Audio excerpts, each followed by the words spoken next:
meeting first.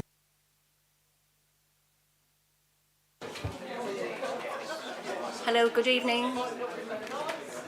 Good evening, members.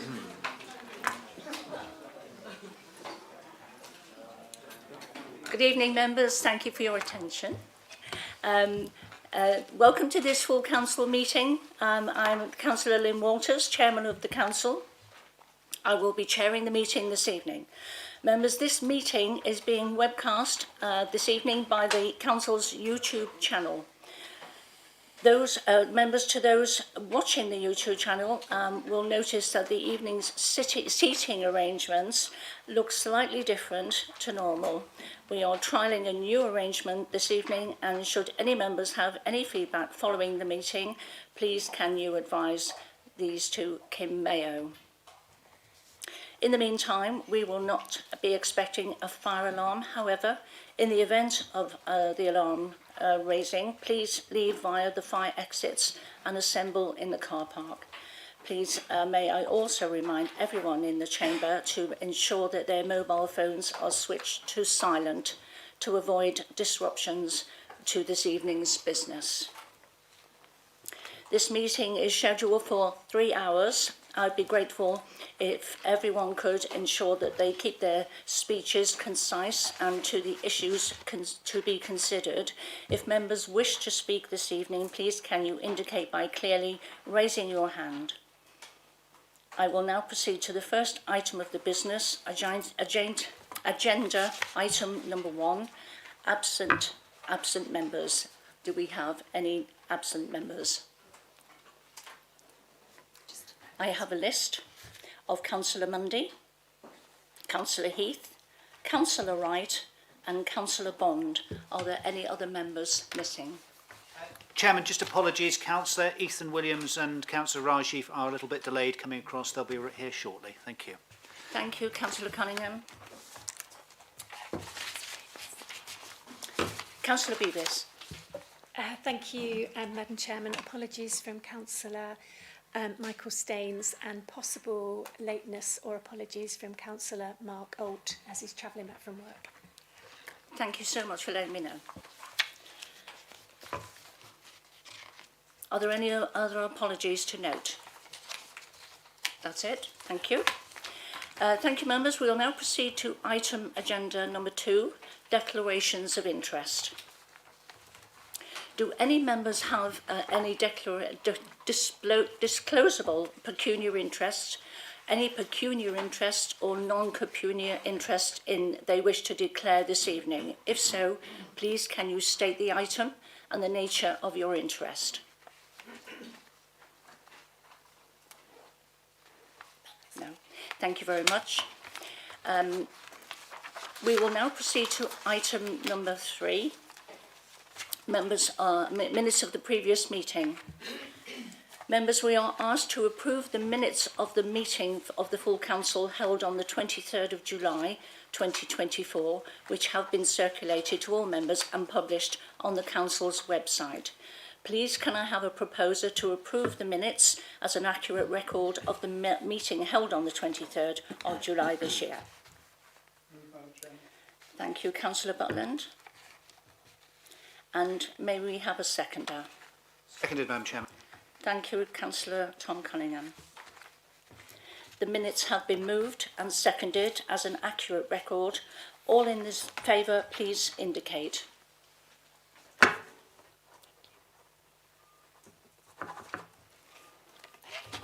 Thank you, members.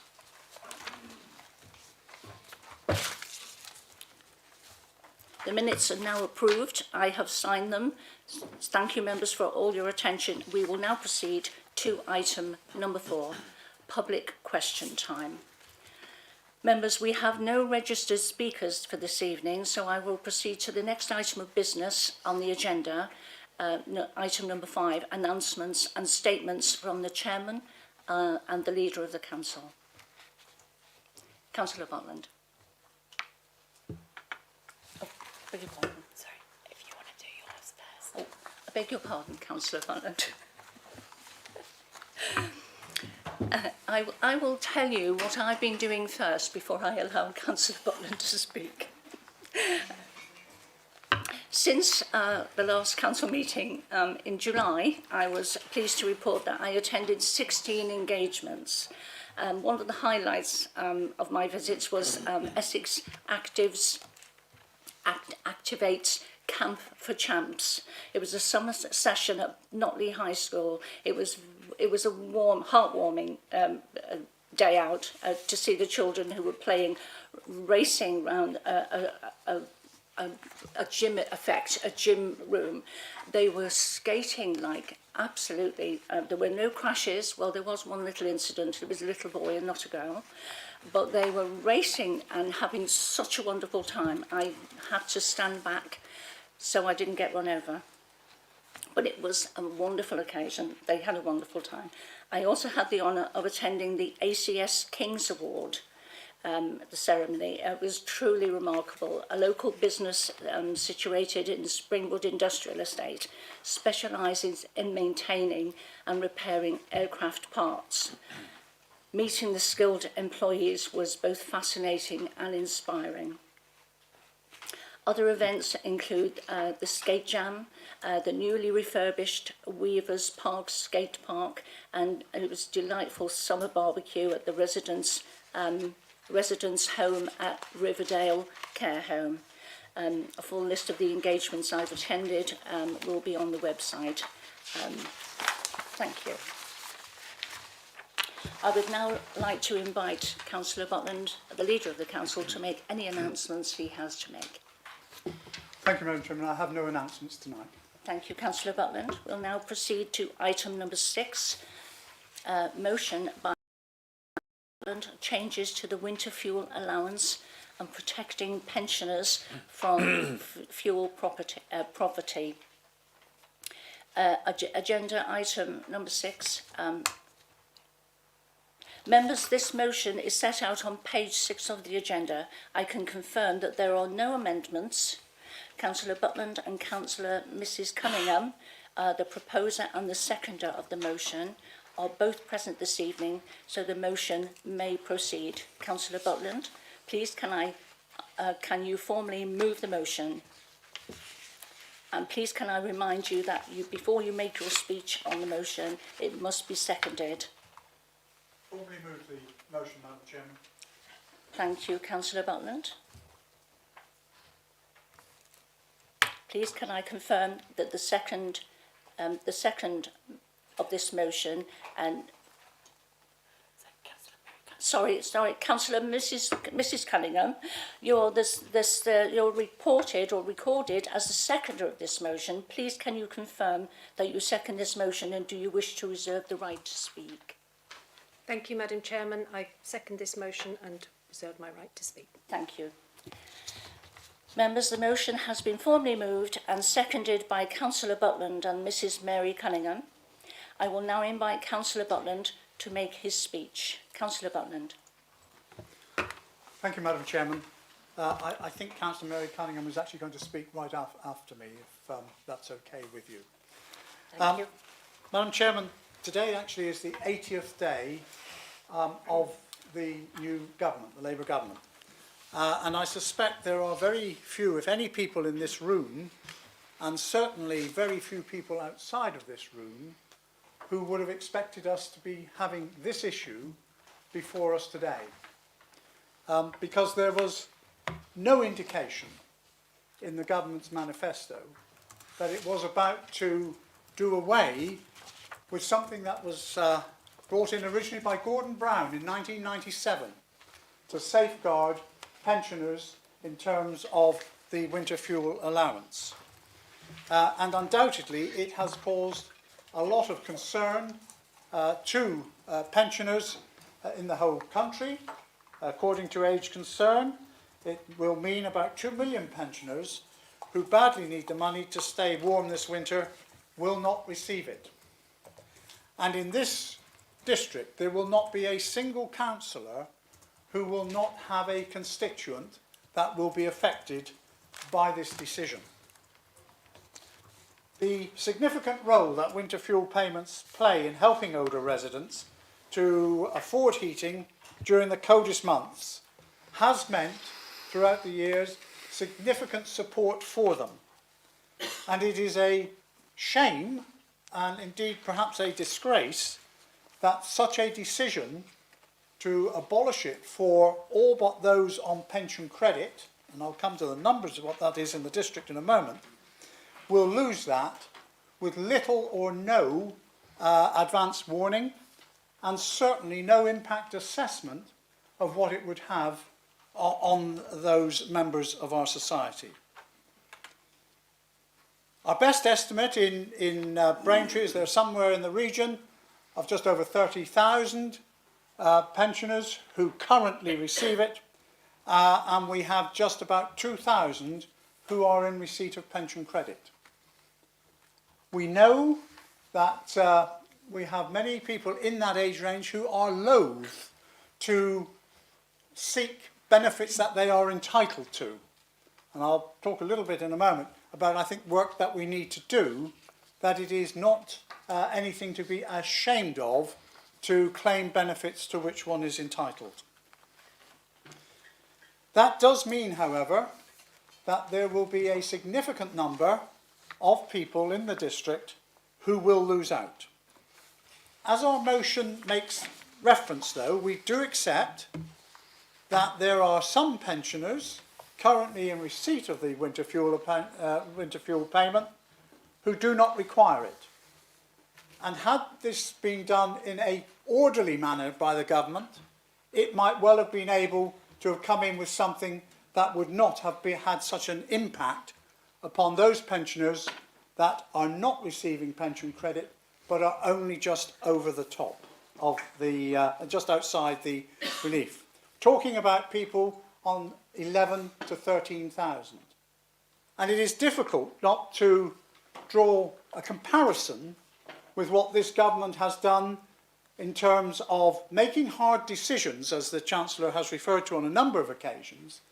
But some of those hard decisions has been to give significant pay increases to public sector workers, such as train drivers, basically on £69,000 a year, and to give priority to them over pensioners who are really at the difficult end of the financial scale. So, that's the background. But what we can do, we could just play politics, and I've got that bit out of it, got that out of my system, if you like. The important thing is how we, as a council, collectively can do our best to help our residents. And we've resolved in our motion 4 courses of action. First of all, we want to promote local awareness for those eligible for pension credits. And we can all do that in our wards, on our streets, and actually make sure that we get as many people as possible who are entitled to pension credits, which will then give them automatic right to the winter fuel payments. We will, of course, suggested that we write, along with many other organisations, not just councils, but other organisations, joining also with a number of charitable organisations, to write to the Chancellor of the Exchequer. It is still not too late for her to change her mind in terms of this decision when she makes her budget announcement at the end of October.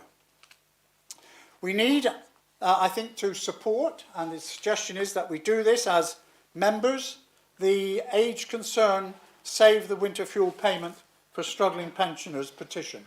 And I would encourage as many members as possible to sign that petition. And the final thing is to encourage efforts locally, and my colleague Councillor Mary Cunningham will go into a little more detail on what some of the things we have planned to help this council to, in partnership with other organisations throughout the district, to ensure that we can get as many of our pensioners who are eligible for the payments supported in claiming that, but also taking action to ensure that we keep them warm. There are the slogans of either choosing between heating and eating, and we know that very often we're dealing with a group of people who will feel very loath to use heat. They will be afraid of what may go on. And when they hear that the cost of fuel is increasing, are going to face real concerns. I hope that as a local authority, we can do our bit to try and help them throughout the whole of the district. Whether they be in the urban or rural areas, the impact will be quite significant. And therefore, Madam Chairman, it's not with pleasure that I move this motion, but I do formally move it.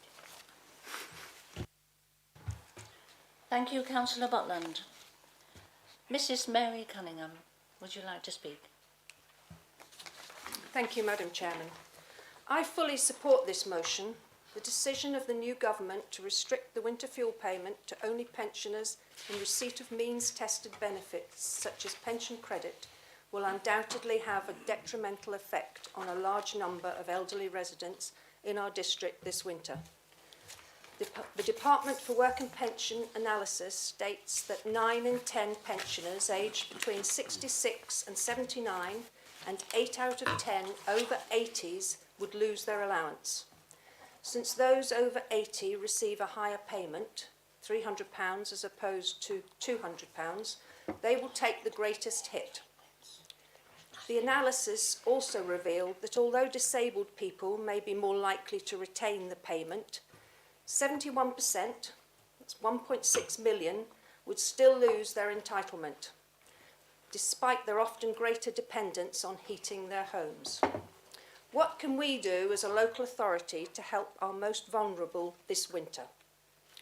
I am very pleased to report the Council's Cost of Living Officer and Communications team are working on a winter fuel allowance guidance document which will provide information as to who qualifies for the winter fuel payment, what pension credit is, and how to qualify, where to get face-to-face help in applying for pension credit, and what other services or support are available if someone does not qualify for the winter fuel payment. We know there will be some pensioners who are just above the limit and will still need support. Once this guidance document is completed, this can be shared with all cost of living partners, town and parish councils, GP surgeries and other health organisations. Braintree Area Food Bank have written to food bank users aged over 65 with information about the winter fuel payment, pension credit and how to apply. A number of the warm spaces, social spaces continue to operate across the district and officers are currently working in partnership with Frontline, an online directory and referral platform to review these on a regular basis and work with them to produce a hard copy version for those who are unable to access this information digitally. The Council's website will be updated once this review has been completed.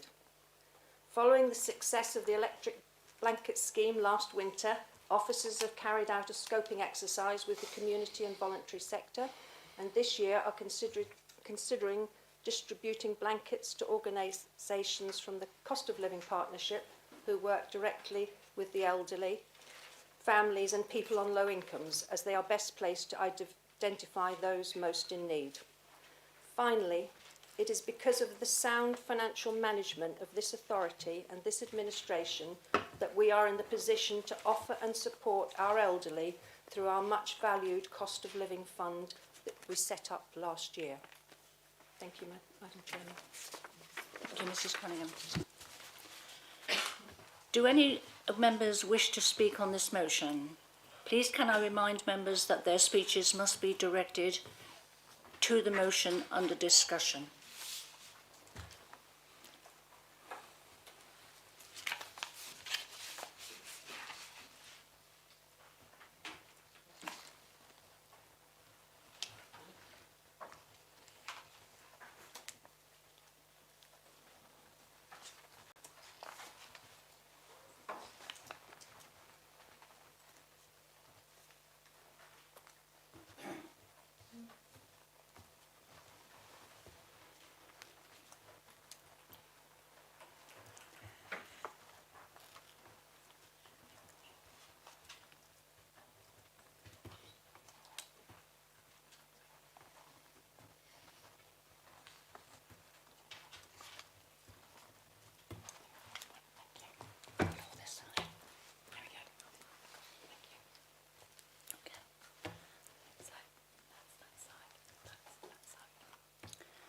Thank you, members, for your patience. I would like to call Councillor Holland to speak, please. Thank you, Madam Chair. It saddens me to think of the consequences of an abrupt cut to the winter fuel allowance. One consequence will be shortened lives for some. But why would I suggest such a horrible thing? The answer is simple. My wife has had a career as a chiropodist with a domiciliary practice. The majority of her clients are elderly and live in rural communities. Across the years, it's become clear that the values they developed growing up in post-war austerity persists. Many worry about fuel costs and they turn off lights at the first opportunity.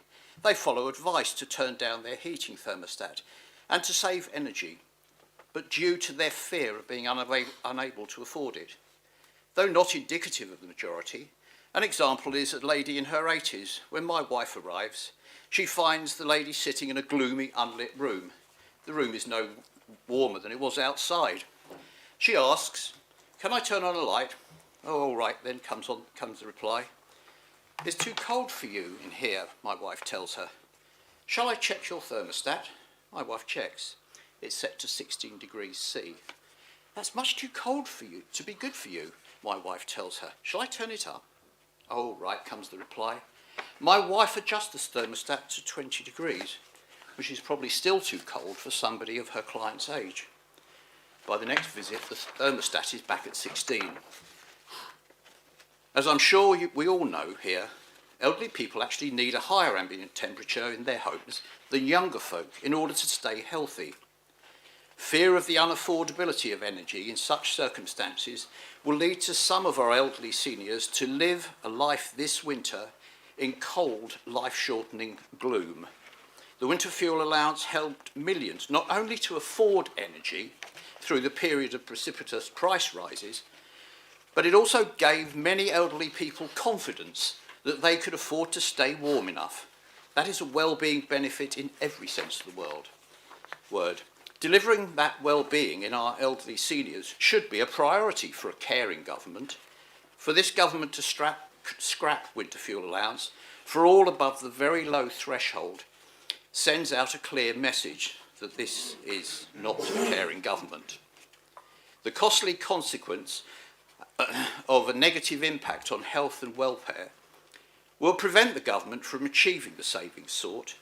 This government appears to be prepared to bring an early end to the lives of some of our elderly population through the vulgar implementation of a cut that means those who entered this life in post-war austerity will leave it in a new period of austerity of this government's making. Thank you, Madam Chair. Thank you, Councillor Holland. Councillor Mason. Madam Chairman, in response to Councillor Buckland's motion, I would like to focus on the concepts of choice and consequence. The previous Conservative government had a choice as to how to spend their budget, but managed to waste approximately 8.7 billion on PPE, 700 million on sending 4 volunteers to Rwanda, and 530 million on creating Nightingale hospitals, which they couldn't staff completely. The resulting consequence is a 20 billion hole in the government's current finances, which the Labour government now have to find. Neither my party nor my council colleagues wish any harm to come to pensioners or for them to suffer from cutting the winter fuel allowance.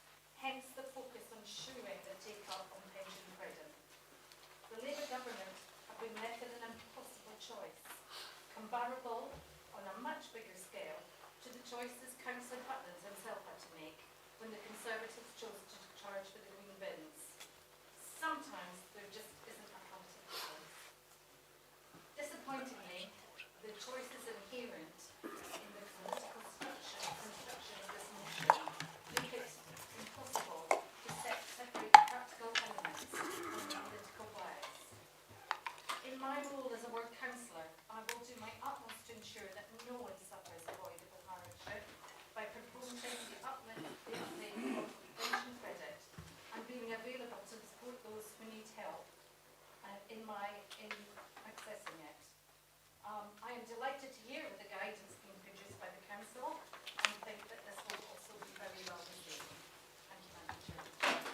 Thank you, Councillor Mason. Councillor Garrod. Thank you, Madam Chairman. Like Councillor Butland, I abhor injustice.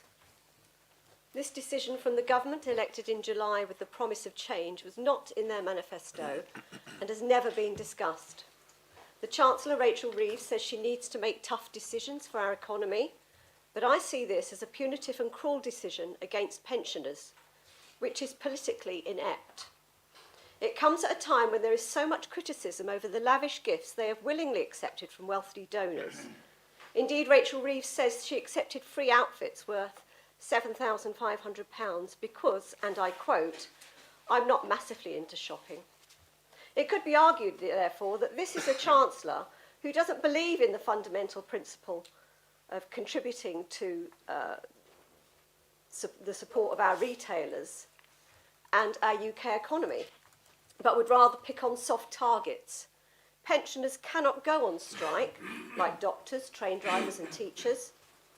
Many are not only elderly, but are also housebound, and they have no way of protecting themselves and reliant on us, the elected members and charities, to voice this injustice. This government has so far ignored all the warnings and pleas to examine other ways than this preposterous cash grab from the most vulnerable. The money they think they will save is false economy, because if the elderly do not have enough heat to maintain their health this winter, the NHS will be placed under further strain, which will, of course, cost everyone in the long term. Almost 1 million people do not claim pension credit, and pension credit is the doorway to getting the winter fuel allowance this winter. The pension credit online application form is 24 pages of difficult questions with a further 24 pages of guidance notes.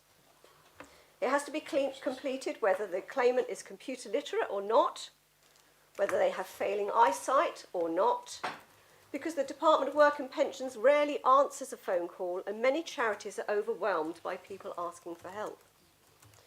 It should be much simpler to qualify, and the £218 a week limit is much too low. Even if they hardly use their electricity, the standing charge must still be paid and prices are set to rise. The fact that these people will be given a few extra quid in the state pension next spring does not help pensioners pay their winter fuels now. This is the removal of this money now that will increase the hardship for many. The government has not carried out a proper assessment of how this will affect the poorest pensioners, and many miss out on pension credit by just a small amount, and actually those on pension credit are often much better off than those who have a small private pension that just takes them over the limit, as they don't get all the benefits that pension credit entitles them to. I do not believe the government's policy is responsible or sensible, and the way it has been introduced at pace has given no time for these people to plan for the coming winter and has left some pensioners very frightened indeed, and this is why I'm backing this motion. Thank you, Madam Chairman. Thank you, Councillor Garrod. Councillor Green. Thank you, Madam Chairman. I am very disappointed and very cross that this has come to our council meeting tonight. It's nothing but a pop at the Labour government, and I'm disappointed it's come to this meeting. And I didn't see the Tory council disconcerted with pensioners when they started charging for their green bin collection. Thank you. Thank you, Councillor Green. Councillor Spray. Thank you, Madam Chairman. The Times newspaper, that is, of Saturday 14th of September, and the source for this is the Local Government Information Unit Daily News, reported that applications for pension credits have more than doubled in the weeks since Chancellor Rachel Reeves announced the change, doubled to 38,500 applications, and that's now just over a week ago, so I suspect it's probably more. Official correspondence seen by the paper revealed that the government's IT systems cannot track new pension credit claims properly because this would take up disproportionate resources, further adding to concerns that the department may not be able to cope with the surge in demand. Automated messages on the DWP claim line currently warn that processing could take as long as 9 weeks. That takes us up towards the end of November. That's winter.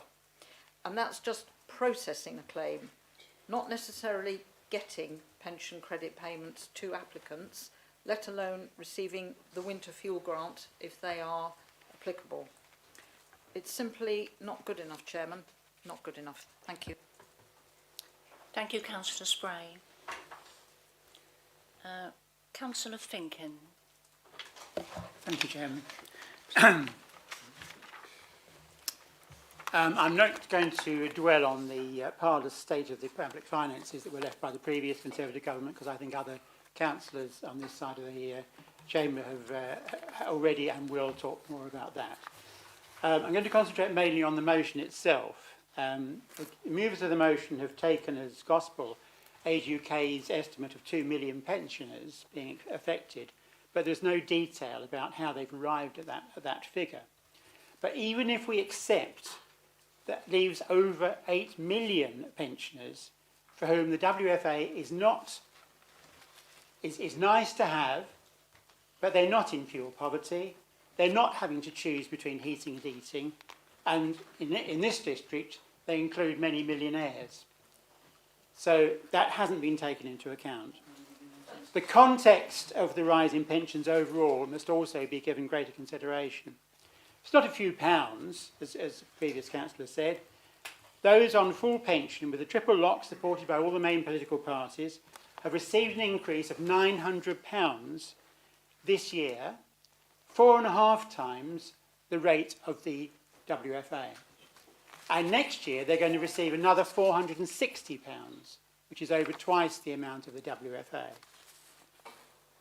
A claim that the withdrawal of £200 or even £300 for those over 80 that will have a significant financial impact on most pensioners doesn't hold water. Moving on to the council resolves to section. Everybody, I'm sure, in this chamber would support bullet points 1 and 4. We all want everybody to apply for pension credit who is entitled to it. We can also encourage them to apply for the warm home discount and the household support fund if they're eligible, and which has been extended by our new Labour government. Bullet point 2, however, refers to vulnerable pensioners. When the movers propose to ask the Chancellor to review the decision to means test the WFA, do they mean they want her to reverse the decision? Obviously, she's confirmed today that that isn't going to happen. Or to ensure that more pensioners are entitled to the WFA. We can all agree that vulnerable pensioners should be protected from fuel poverty, but we do not all agree that the WFA should be paid to all pensioners, whether they need it or not. Lastly, bullet point 3, the petition to save the winter fuel payment for struggling pensioners. Would signing the petition imply that one thought that all pensioners are struggling, or, as is more the case, that the winter fuel allowance should be targeted at those pensioners who are struggling? Again, it's totally unclear. I will be opposing the motion. Thank you, Councillor Finkin. Councillor T. Williams. Madam Chairman, this is a deeply regressive, backward-looking and callous proposal from this new Labour government. And I would just want to focus in on one particular point, which is this. I do think we are massively underestimating the sheer number of pensioners who do not and will not claim pension credit. And I speak with some degree of experience here. My late mother, she died in May, but she died young, she was 69. I remember when she qualified for the state pension. I remember thinking, that's brilliant, she'll have a bit more money for heating her home, buying her shopping, etc., etc. I thought, fantastic. But what I didn't realise was that you needed to apply for the state pension. It didn't come in automatically. Now, my mum lived with dementia, so she didn't know what the state pension was anymore, let alone how to apply for it. And there will be scores and scores of vulnerable elderly people up and down this district in a similar position. People living with dementia, unable to understand what pension credit is, let alone how to apply for it. And I've enjoyed the contributions of Labour members this evening, and you do have to admire the mental dexterity of being able to reconcile deeply held socialist principles with supporting this particular Labour policy. It must be very, very difficult, but I say don't worry, don't fret, because if you don't like these Labour principles, there are other Labour principles. I had a look to see what the leading lights of the new Labour government said before the election. Angela Rayner, now Deputy Prime Minister. The Tories want to cut your winter fuel payments for pensioners in England, but not in Scotland. Why do they treat pensioners so badly in England? Tell that to my residents. Ed Miliband, all evidence suggests that 10 million pensioners will lose winter fuel allowance under Tory plans. If they want to deny, let them say how many will lose. Chris Bryant, how many pensioners will lose the winter fuel allowance? 6 million, 10 million? Simple question, no answer. I would say to all members that we need to support the Labour Party. Support the Labour Party position before the election, not the one after the election, and in doing so we can help to protect some of the most vulnerable pensioners and older people, not only in our district but across the whole country. Hear, hear. Thank you, Councillor Williams.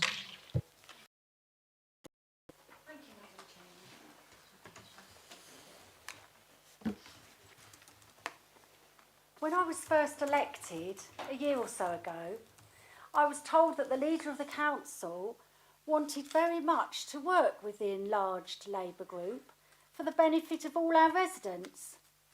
This motion from the leader of the council does not reflect this. In fact, he lowers himself to the same level as the right-wing press, which has blown this subject out of all proportion. If the leader of the council really cared about the pensioners in this district, his council would not have made the benefits officer redundant in its first term of office. This officer would have been able to visit pensioners to ensure that they claimed the benefits they are entitled to, including pension credit, which would also entitle them to receive the winter fuel allowance. Most pensioners who currently receive winter fuel allowance don't actually need it.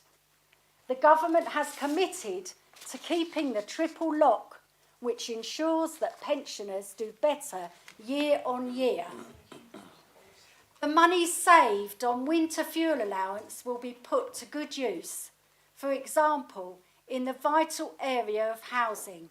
In Braintree District, we have older people having to move away from family, friends and services they need to find accommodation more suitable to their changing needs. We also have many homeless people, young families living in unsuitable housing where there is no space for play or to do schoolwork. It would be better if the leader of the council worked with the Labour group and our new Labour government on issues such as providing properly affordable housing for all across our district rather than playing petty politics. Thank you, Councillor Martin. Councillor Ball. Thank you, Madam Chairman. The tragedy of the government's withdrawal of the winter fuel payment for 10 million pensioners is the horrendous suffering inflicted on those just over the pension credit limit for little or no benefit to the Treasury. The claimed £1.3 billion cost saving is a cruel myth. Now in 2022 there were 2.5 million pensioners in fuel poverty, and rising prices will have increased that number. In October alone, the fuel price cut will increase by 10%. Back in 2017, the then Labour opposition claimed there would be 4,000 additional deaths if the winter fuel payment was withdrawn. Public Health England's latest report is that 35,000 deaths each winter, that's for the population as a whole, are due to hypothermia caused by cold homes, with 800,000 people at risk due to their low body core temperature. The beauty and simplicity of the previous system was that £300 would arrive at the optimum time of year with no need to plough through reams of paperwork. Enough for pensioners to run their heating system for an extra 2 hours per day, every day, for 4 of the coldest months of the year, which may mean the difference between life and death. Administrative costs of £351 for each new pension credit claim, plus the benefit itself, means over £500 million would go in additional costs should all of the 880,000 qualifying actually apply. The rest and more would be swallowed up by hospitalisation of elderly pensioners not qualifying. Alternatively, more likely, many will simply not apply for pension credit, plus through a misplaced sense of pride. I know that through other people of their generation. This will worsen the situation, add the costs to the economy of working days lost through relatives caring for ill patients, and there will be a significant loss to the Treasury. Madam Chairman, whatever the government had in mind when proposing this policy, its implementation will be a vicious, pointless and merciless punishment of our most vulnerable elderly people. I shall support this motion. Thank you, Councillor Ball. Councillor Beavis. Thank you, Madam Chairman. And an interesting motion at an interesting time. And a bit like Labour colleagues, a bit disappointed that we're having this national debate this evening when 2 local motions were rejected, which I'm sure other members are fully aware of and the reasons as to why they were rejected. So according to the Chancellor today, the changes in the winter fuel allowance are actually about addressing the 22 billion black hole left by the Conservative administration. And if this sounds like a national party statement, then this is exactly what this motion is designed to do. The Independent and Green Group feel that this Conservative motion is more about a political attempt to attack local Labour colleagues on the day that Rachel Reeves, the Chancellor, sets out her recovery plan. Whilst our group recognises the strain on the vulnerable pensioners, the provision of this motion reaffirms steps that this council is already, and I use that word again, already doing, which is really unusual why the other 2 motions were rejected. The council already supports the Citizens Advice Bureau. It supports Community 360. It supports social prescribing. And there is a cost of living plan in place which supports the most vulnerable residents in our communities, including through the warm rooms, blankets and hot meals, and we've heard other examples, not to mention the voluntary sector, the goodwill of our communities, the church, our town and parish councils. And just going back to the cost of living plan, I would ask, please, if I can have a written response with an update of the actual balances and where all that money has been spent and what might be left to do some more good work to help the most vulnerable in our communities. Looking at some of the points this evening in the motion, every ward councillor at this council promotes local awareness on a multitude of issues, including in our frontline role, distributing our councillor grants to help support our communities. The council's annual plan 24-25, priority on communities, talks about connecting with residents living in cold homes and states we will reach and support those most in need. The LGA also, in its peer challenge feedback, says that we could work a little bit harder on our internal and external relationship to make sure that everybody understands the plans of this council, including supporting our communities. With these council interventions in place and active, the Independent and Green Group will abstain on voting for this politically aimed motion this evening. Thank you, Madam Chairman. Thank you, Councillor Bevis. Councillor Jeffreys. Thank you, Madam Chairman. You won't be surprised that I support what Councillor Bevis has just said. I think it was quite disrespectful of you, actually, to make so much noise while that was going on. In an ideal world, a Labour government would not be doing this to the winter fuel allowance, which, as Councillor Butland said, was introduced by Labour in 1997. We now have an indication of why the Conservatives called the election suddenly and unexpectedly when they realised how big the black hole was going to be with no idea how to fix it.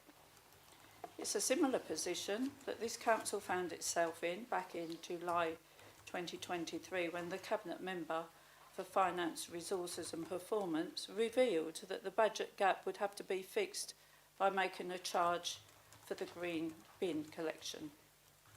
Of course, there should be every effort made to make sure that those eligible for pension credits apply for them, which will entitle them to the winter fuel allowance. There are reportedly, although Councillor Spray has said that maybe that figure's not so high now, that 880,000 people entitled but are not claiming, which would not only mean they would get the winter fuel allowance, but they would get the pension credit itself and other things like discount on council tax.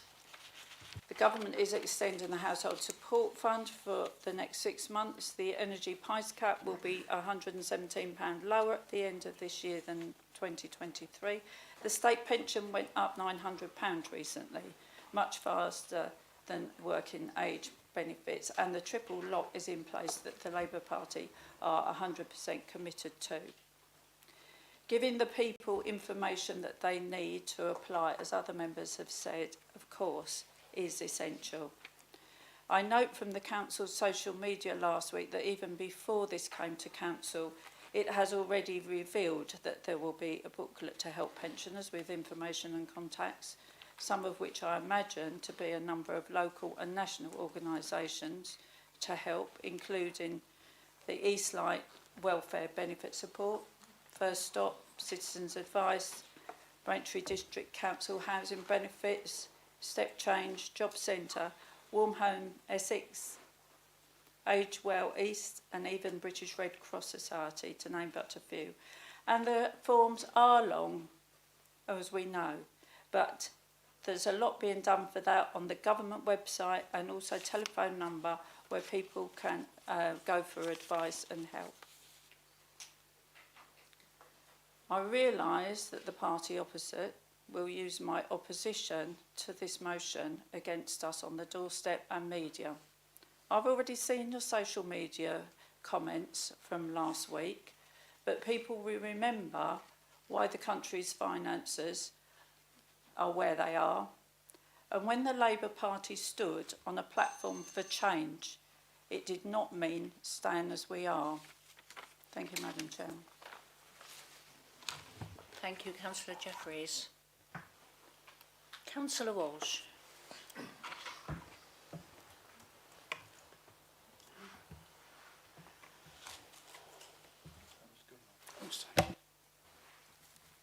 Thank you, Madam Chairman. I think there's a big gap nationally between those eligible to claim mean-tested benefits and those actually claiming them, as we know. However, this motion does not really address this. I mean, apart perhaps from officers anyway giving swift advice, and this of course is not related to this particular motion. It seems to instead to be tilting at a national windmill. Our leader's Damascene conversion to municipal socialism has rather wilted in the wind. Has it actually lasted longer or less than Liz Truss's stellar premiership? I have a specific question, please, and I would appreciate a written response, if I may, to this. How much does it cost to have this partisan motion discussed tonight? And better perhaps to have the cost and to have saved your fine words, dear colleagues, and invested that money in the Pensioner Support Fund you say that you care so much about. Thank you, Madam Chairman. Thank you, Councillor Walsh. Councillor Abbott. Thank you, Madam Chairman. How we treat and support our elderly population is, of course, a very important issue. But this motion is founded largely on a national policy issue for the government, which this council can do very little about. And this isn't the first time the Conservatives have brought such a motion forward. Some colleagues may remember the attack they did on the Green Party, which was appalling and left some of our members in quite an emotional state, actually, at Rickstone's Academy. And we weren't even allowed to submit an amendment to that motion, even though our amendment was purely about local issues. 2 ING motions tonight were also rejected and haven't even been debated, one of which was on air quality, which is a very important issue for pensioners because people, when they're older, often have more health issues. So this motion is largely about attacking the Labour government, whilst, as I say, it is on a very important issue. If we had spent the last few years submitting motions to attack the Tory government, we would have had a great deal of choice. We could have attacked them on the state they've left the NHS. We could have attacked them on their gross wastage of public money. We could have attacked them on the debt, which has now reached 100% of GDP, or indeed the highest tax burden since the Second World War. Lots of choice. So my suggestion to the Conservative group... Excuse me, Councillor Abbott, I've just got a point of order. Thank you, Madam Chairman. Through you, may I ask your advice of the monitoring officer? I appreciate this item arouses certain emotions, and I think that's rightly so, but I have to draw your attention to comments made by Councillor Mrs Beavis, Councillor Walsh and Councillor Abbott, where they clearly have a disagreement with a decision taken by governance. Now, obviously, if they have a disagreement, that is a conversation between the opposition members and the governance function of the authority. I think it's somewhat unseemly and inappropriate to have direct or indirect attacks on officers and the decision-making process in a full council setting during a debate of quite considerable importance. I just ask your advice in terms of whether you think that's in order. Thank you. Thank you, Councillor Cunningham.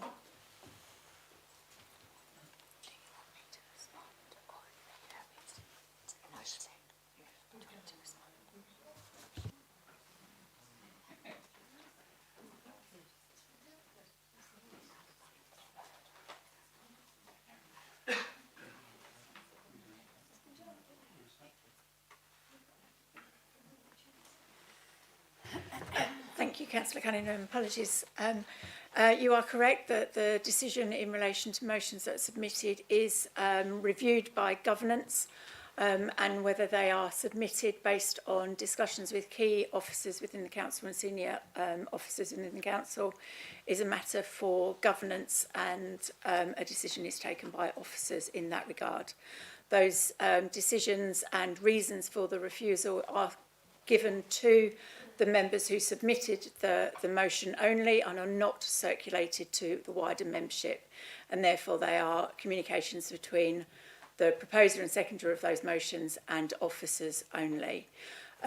Members, may I remind you, in terms of your debate, could you keep the debate to the item under discussion and consideration? Thank you. Councillor Abbott, would you like to continue? Yes, I had nearly finished. Thank you. So it might be a bit better for all of us concerned if the Conservative group could spend a bit more time, instead of these showpiece attacks on opposition groups, supporting us as ward members. In my 25 plus years of this council, I've never felt less supported by the administration in terms of things we want to get done. And one of the most important things in my ward is the expansion of Silver End GP surgery, which would be of vital importance to help pensioners in not just Silver End but Cressing, a building which this council owns. But you would rather debate a national policy issue. Get your act together. Thank you, Councillor Abbott. Councillor Taylor.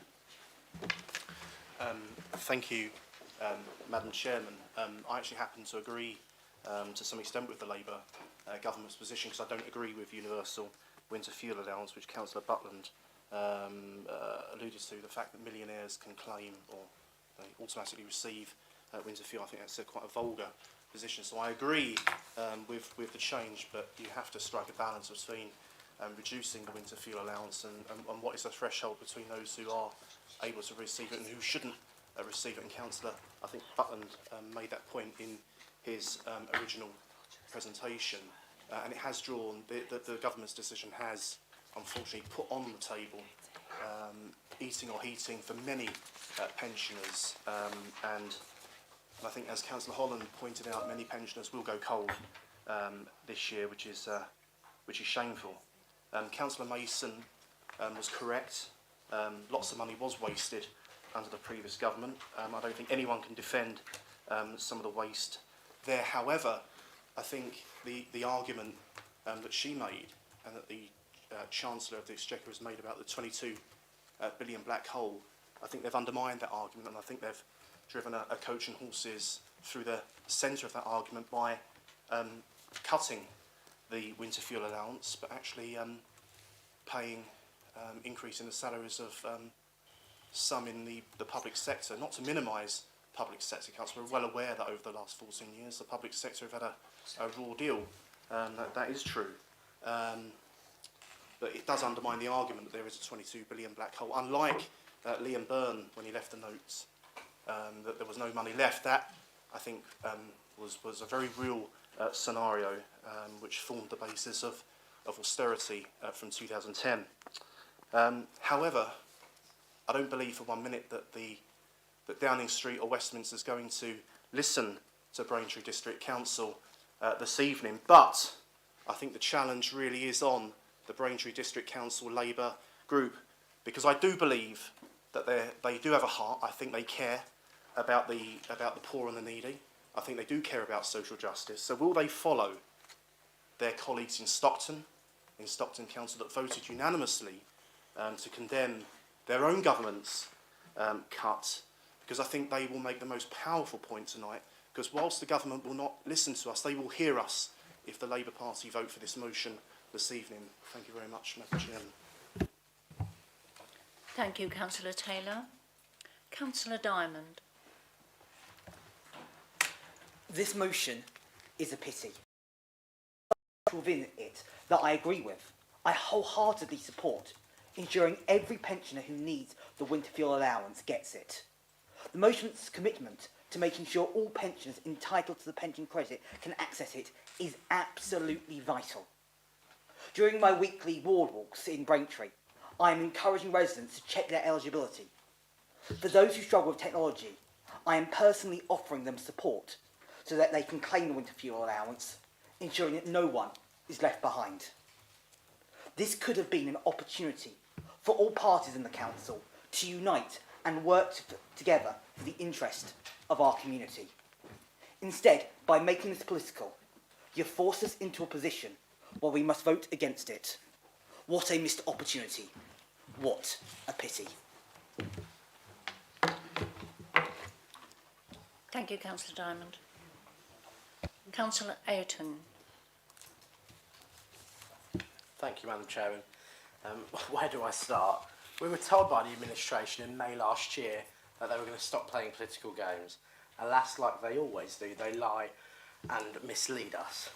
I can't support this motion, Madam Chair, and I'm going to vote against it, as it's a cynical attempt to deceive, misguide and hoodwink the people of our district and to score political points. To be honest, Madam Chair, the Conservatives don't actually care about anyone really, I don't think.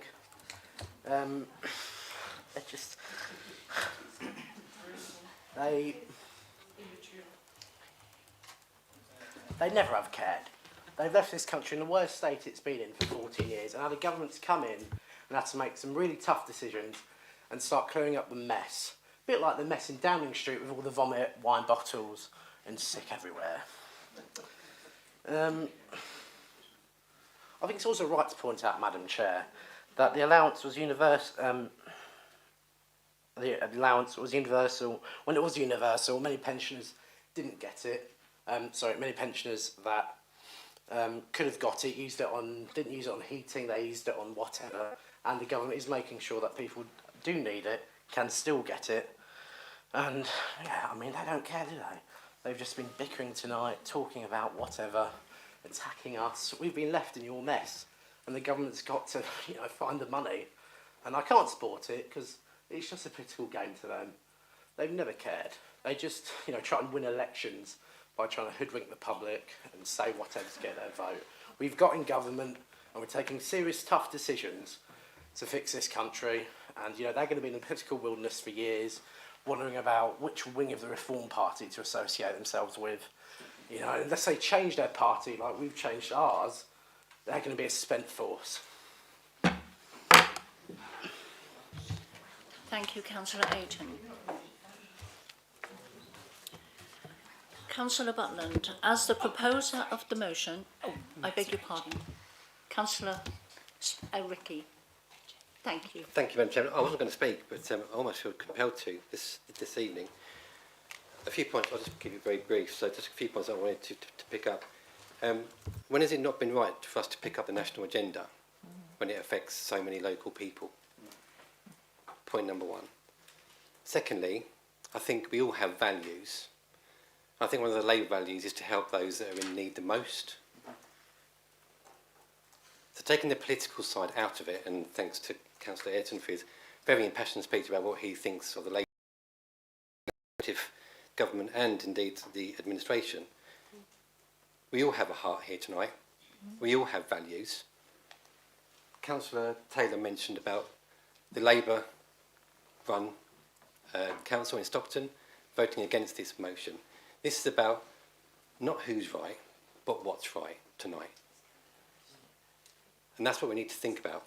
From a portfolio perspective, imagine working 30, 40, 50, 60 years of your life, paying into a small pension fund, paying national insurance, only to be faced with this in the September, October of an upcoming winter, with no chance to debate it, no chance for consultation, heading straight into winter months without the chance to be able to seek the help and guidance that we're all maintaining is going to be available. And I'm pretty sure that as councillors we will do that, because that's what we like. We're good councillors and that's what we do for our electorate.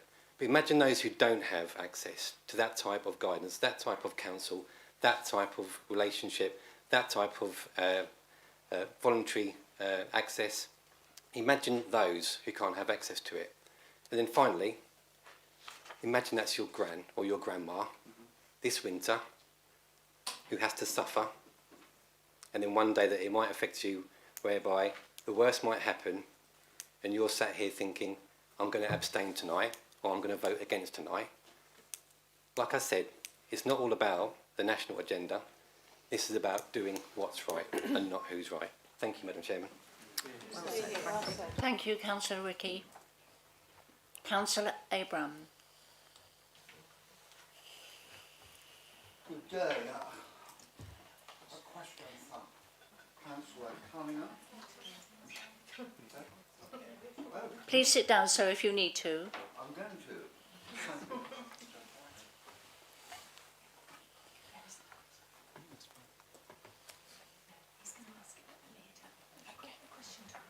Okay. Thank you. No question. No questions, so Councillor Williams. Councillor Williams. Councillor Williams. Thank you, Madam Chair. I would just like to point out that the opposition repeat that this is all because of a £22 million black hole left by the Conservatives. But first of all, there's no evidence of this. The only black hole that may exist in Britain is because of the massive pay rises that they're handing out to unionist parties and giving money to other countries and stuff instead of actually helping our residents. And that's not really that's not relevant to this motion tonight. The point of this motion was to help our residents in Braintree District. I know I'll be supporting that because we're here for our people, not here to just throw digs at each other. This is about the people of Braintree. Let's just, sorry, where am I?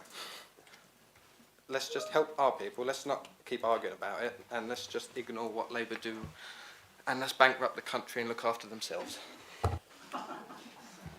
Thank you, Councillor Williams.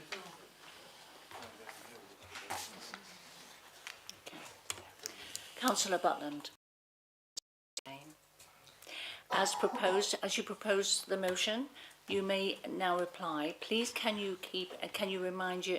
may I remind you that you should confine your reply to the speeches that you've heard this evening, and you should not introduce any new matters. Thank you.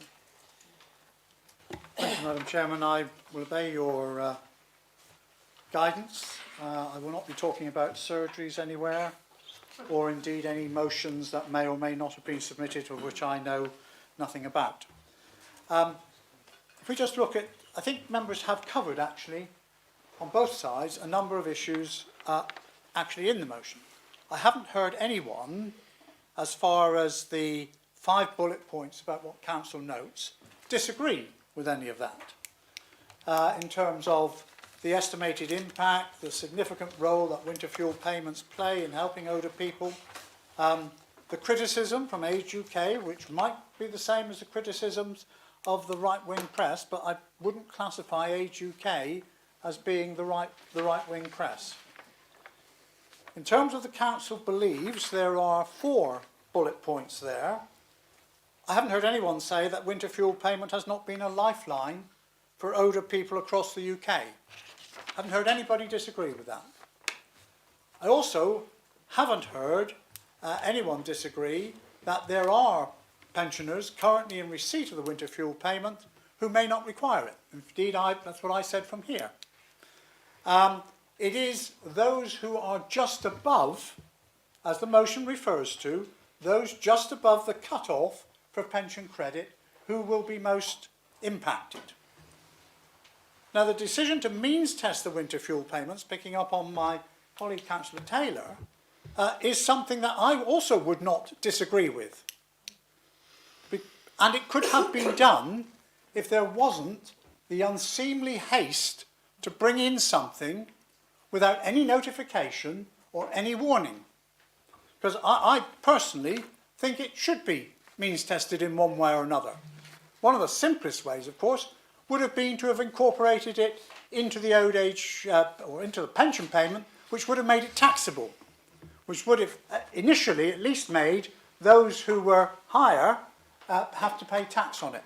But I think there is something that needs to be done. So I haven't heard anybody disagree with any of those points. And in terms of the resolution, I haven't heard anyone say that we shouldn't promote local awareness for the eligibility of pension credits. I haven't heard anyone disagree that we should encourage local efforts to promote pension credits uptake through council services and working in partnership with other charities. I think I did hear one member, and I can't quite pick, had some reservations about the 2 middle points, requesting that the council leader writes to the Chancellor of the Exchequer. I think a number of local authorities will be doing that, and as some of my colleagues have pointed out, including Labour-run local authorities will be doing that. So, by and large, there's little or no opposition to the points of the motion. And therefore, I would look forward to Council collectively supporting the motion which is before us this evening. Thank you, Madam Chairman. Thank you, Councillor Butland. Councillor Butland, we will now take a vote.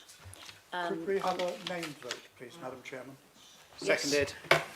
Of course. Thank you.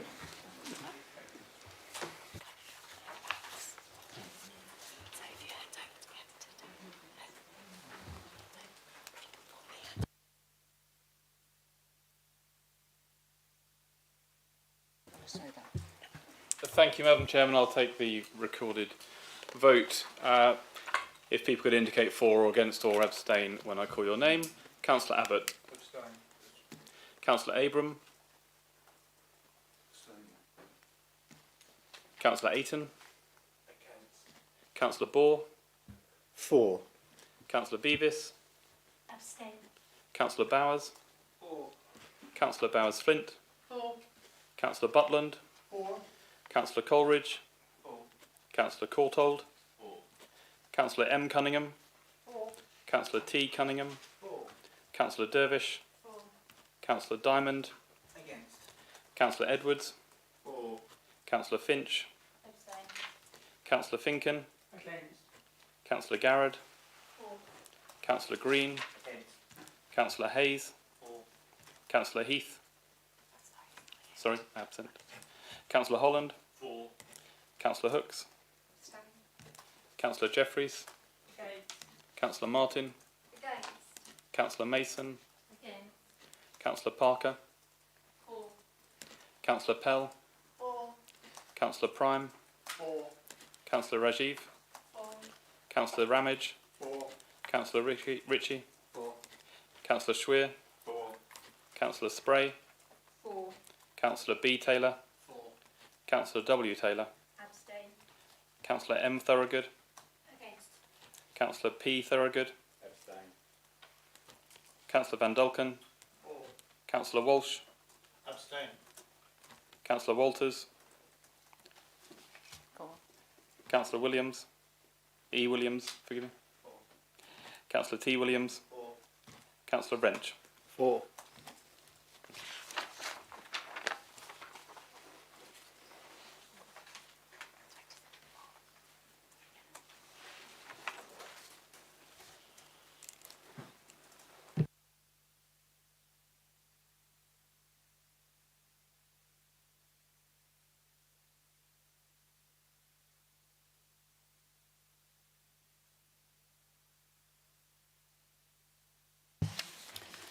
Thank you for your patience, members. The motion has been approved. We have 27 members approving of this agenda this evening, of this motion.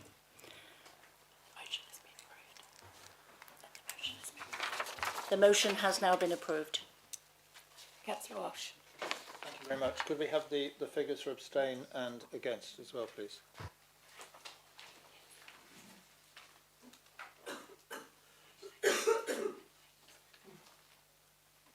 There are 8 people against it. And 8 abstentions. Thank you.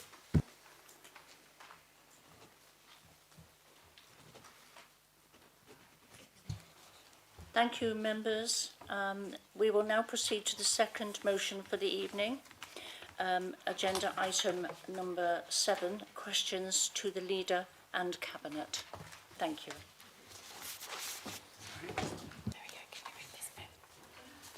Agenda item 7.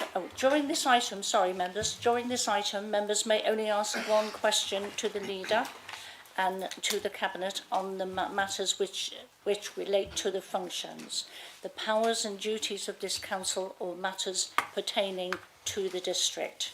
Questions must be succinct and cannot be asked in parts, or supplementary questions are not permitted. Please can I remind members that they may not make statements before asking their questions. I will allow some explanations if it is necessary, but I will curtail any long leading statements. We have 30 minutes for this item. Questions will commence with Councillor Beavis as Leader of the Opposition, and the order of the remaining questions will be at my discretion. Please, can all members wishing to ask a question this evening now indicate so that I can, and with the assistance of governance, can make a list. Please keep your hand raised until acknowledged. Thank you.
Thank you, members.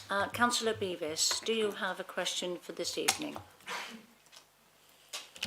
Thank you, Madam Chairman, and my question is to the Cabinet Member for Health, and I apologise to Councillor Bowes-Flint for not emailing you. It was my intention to do that today, but it just ran away. And I'm happy to have a written response, and I would actually welcome that. Thanks, Councillor Bowes-Flint.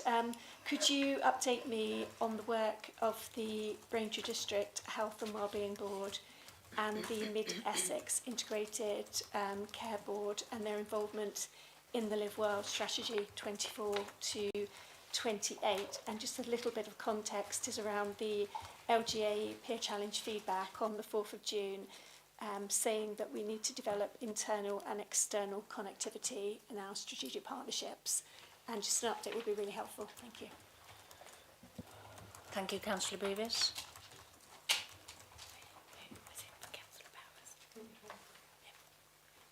Thank you, Councillor Bowes-Flint. Thank you, Madam Chairman. Thank you, Councillor Beavis. As you are aware, there is an awful lot of work going on behind the scenes of what obviously hasn't been brought to members' attention. It's just an ongoing, everyday thing. And I have many meetings about it, but what I will do is give an update, but I'll email it out to everybody. Yes, okay? Thank you. Thank you, Councillor Bowes-Flint.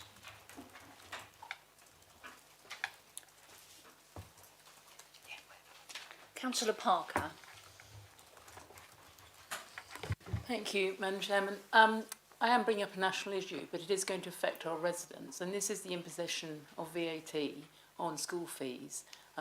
There are two independent schools in our district, and there is another one just outside to which children in our district go.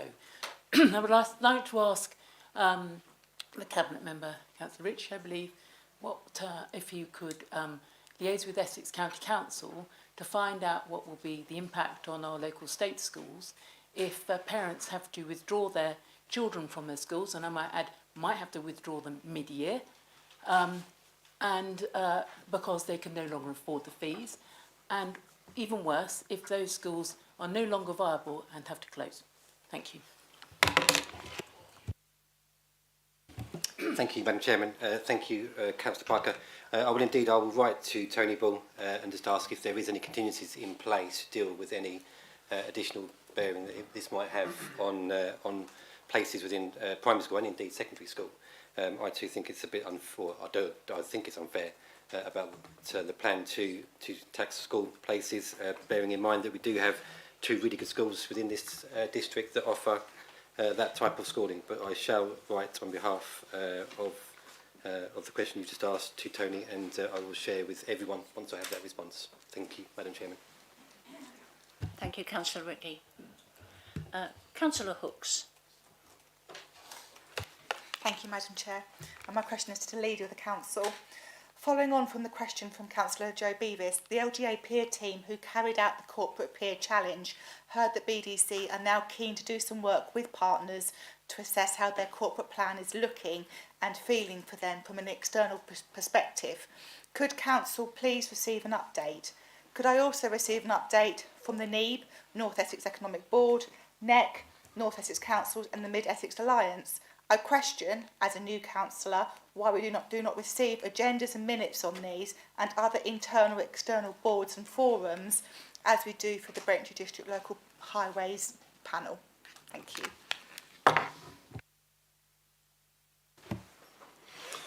Thank you, Madam Chairman. It's one of the things we've been discussing in terms of how we get more information coming back from these groups back into the membership.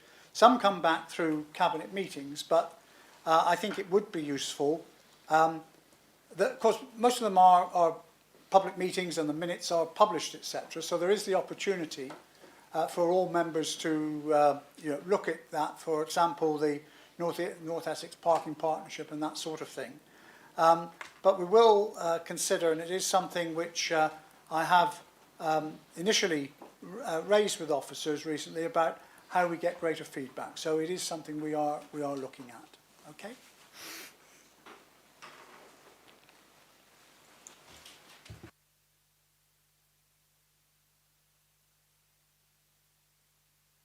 Councillor T. Williams.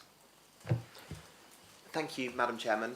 The Whittam Leisure Centre is a well-loved and indeed a well-used community asset, but there can be no doubt that the maintenance standards at the leisure centre simply are below par. I've had reports of broken glass, of foul-smelling changing rooms, and indeed of locks that don't work, and all sorts of other problems. Can the Cabinet member responsible please set out what this council can do to encourage Fusion Lifestyle to up their game and improve the maintenance standards at this much-loved leisure centre? Thank you, Councillor Williams. Councillor Bowers-Flint. Thank you, Madam Chairman. The Council has commissioned Fusion Lifestyle to deliver our district-wide leisure contract services since 2012, and as such has several working practices in place to try and ensure that the leisure facilities across the district are to standard expected by our residents, the Council and the many clubs and community groups that use those facilities. We are mindful that nationally and locally the leisure industry has been significantly challenged by the pandemic, with the cost of living crisis impacting the ability of the industry and our leisure provider to recover the pre-pandemic levels of service. Without doubt, more recently there has been several challenges that have come to light that have required the Council to intervene with more practical measures to ensure standards are maintained. This has included monthly performance meetings with the leisure provider and weekly meetings with the directors to ensure critical issues are discussed. This has required significant officer time, and the Council has since increased officer capacity to meet this demand. However, we are of course aware that there are still works to be completed to ensure that our facilities are to a standard that we expect and our members of the public expect. Due to the nature of some of the capital works, these are not always quick fixes, with some requiring significantly more investment than others. Specifically with regards to the queries raised about Whittam Leisure Centre, and then I can confirm, members, but there are a few obviously problems within the leisure centre which people have complained to. What I will do, rather than stand here and read all those out to you like a shopping list, I will email them out all to you so that you can see that work is being done to sort these issues out. And also, if you've got any complaints from your residents on using it, if those issues are in that list. However, for the foreseeable future, the Council expects to continue in working with the leisure provider to ensure improvement plans are in place and delivered. And what I would ask members is we encourage residents and you as members to raise any ongoing concerns with Fusion Lifestyle so that they can be addressed directly to the provider. Thank you, Madam Chairman. Thank you, Councillor Bowers-Flint. I have Councillor Diamond, please. Thank you. During our weekly ward walks, we have recently spoken to incredibly worried residents with issues with their housing. A common theme is that they are housed by Eastlight Community Homes, and issues are simply not being dealt with. They are incredibly hard to contact. Councillor Mason, Ayton and I had to turn up in person at their offices to get a response, as they were simply not replying to emails. While I'm aware Eastlight is a separate organisation, the Council still has oversight of housing within the district. Who at the Council should I speak to when housing issues arise, and what can they do to ensure Eastlight deals with issues in a timely manner? Thank you. Thank you, sir. Councillor Bowers-Flint. Thank you, Madam Chairman. Councillor Diamond, I share your concern, and I think you may have heard me say this before, and not only today have I had a meeting asking yet again, and it seems that the Chief Executive is reluctant to meet with me. We wonder why. I know why. And they're getting one last chance, basically, to have that meeting, and if not, then I am, as Cabinet member, prepared to go public, because it's getting that serious and the complaints are just mounting up. And we do need to get to the bottom of why they're not talking to us, because there are so many residents complaining. So I'm with you on your side, and I will send you the details that you need to who you need to speak to in this authority. And it is a shame because we used to have such a good relationship with East Light, but there's not much one of it there at the moment. And I'm sorry to every single one of the members who have had to take these criticism of East Light, because it is difficult. It's even more difficult when they won't talk to you, basically, or email you. Sorry, I apologise. Thank you. Thank you, Councillor Bowers-Flint. Councillor Prime. Thank you, Madam Chair. My question concerns the e-scooter trial in Braintree. In an email sent out by the Economic Development Office on the 24th of October last year, and it states, a trial would launch on the 29th of October and run to the 31st of May 2024. Any extensions will be discussed with local stakeholders and publicly communicated. It's nearly 4 months since the end of the trial. I've not seen or read anything about them being extended. I have yet to see anybody riding one of these little green monsters around. They seem to be lying everywhere. Do they move by teleportation? Maybe that's something we could look at for the future. Would the Cabinet member please give me some advice on its trial and how we are doing with it? Thank you. Thank you, Councillor Prime. Councillor Ritchie. Thank you, Madam Chairman. Thank you, Councillor Prime, for your question through you, Madam Chairman. This is actually an Essex County Council run initiative. Some might call them little green monsters, I call them little green mean machines because you either like them or you don't like them. I personally quite like zipping around town. They're good for point-to-point travel. I do believe that the trial has been extended up until next year. Again, this is, like I said, it's an Essex County Council initiative. It's being run across a number of areas across the district. We did have a very informative update from one of the operations directors from TIR a couple of weeks ago. And actually the business model that they've set up here and the way that they run the operation here, despite what you may have seen out within the district, every single scooter is geolocated. They can locate them at any time. They can see whether or not they're laying down, standing up. Every single user has to leave them in a stood up position and in a parked place. If you don't, you get charged. Your charging rate does not turn off until you take a picture, confirmed by them that it's in the right parking place and in a stood up position. Obviously what we can't legislate for is for people, there's people that go around kicking them over, tipping them over, etc. However, once they are on their side, a notification does get sent to the operations team and they have an 8-hour SLA to come and retrieve that scooter and put it back up in a parking position or in an upright position. What I will commit to do for all members is, through Essex County Council, send everyone the details of the extension to that trial. I believe the extension of that trial was just so that we could get some more data to back up whether or not the trial continues and stays within the district. I think as part of that trial, the mapping of where you can travel to within the Braintree district has been extended, so it's a good thing for those wanting to make single point journeys or get from point to point, get to work, get to see friends and family, etc. But I will endeavour to get some further information from Essex County Council and share it with them all. Thank you, Madam Chairman. Thank you, Councillor Ritchie. Councillor Abbott. Thank you, Madam Chairman. This council is embarking on a very important process in terms of the local plan review, and my question is to the leader. I'm sure he would agree that it is not just an important issue, it's also a very important democratic issue where people are going to have their say through various consultations. In that context, he said he was misquoted in his article on the local plan review, which was published in Essex Live. Could he be very specific, either tonight or in writing, as to which bits of that article he was misquoted on? Was it, for example, that he'd asked officers again to look at new towns? Was it, for example, that he was perhaps going to upset people like the last time? Or was it, for example, that he personally would take what the government had got in terms of new towns? Thank you, Councillor Abbott. Councillor Butland. Thank you, Madam Chairman.